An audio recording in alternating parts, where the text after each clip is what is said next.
you know, everybody has a system as far as doing play-by-play. From personal experience of doing play-by-play on the radio and TV, you've got to have a system in broadcasting a game. And I've often thought about how tough it would be, though, to be a horse racing track announcer. The News Channel's Van Shea Ivan found an Oklahoma City man who works full-time at his regular job but still finds time to put in a lot of hours each week in hopes of one day being able to shout over the microphone, and down the stretch they come. Down the middle of the racetrack now. It's relentlessly closing in hard. Jim Byers is the man behind the mic at Remington Park. Anybody that has ever been to the local track has heard his call.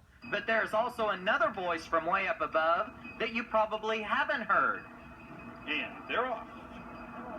Pocket Supreme got a good start in the middle of the track. At least, not yet.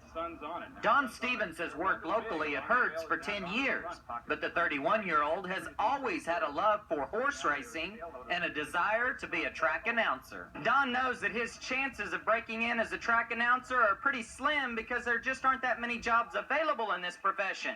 But he also knows that he's getting his training from one of the best. I feel fortunate to have Jim Byers as my mentor, so to speak, because he's one of the best in the country. I'm not just saying that. He really is. He's great.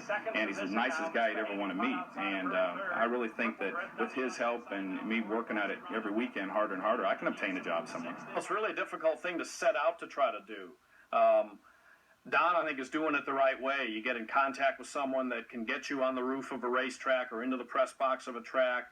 To practice race calls. The key is to practice enough to get a good audition tape, and then you pretty much have to wait for a job to open up like any other type of sportscasting. Like most people that play the ponies, Don plans to not give up hope on the horses, but hopes that his horse calling dreams will come true. I love Oklahoma. It's my home. If I could have a job anywhere in this region, Texas, Oklahoma, Arkansas, anywhere in that area, at a track about the size of Remington Park here, and be employed at that full time, that would make me happier than anything. I'd really enjoy that. On the outside, Pocket Supreme, these two coming to the wire together. It's Tailhold taking it, free to do so second.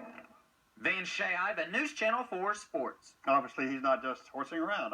Couldn't resist that, sorry. One other note, Jordan Fitzgerald.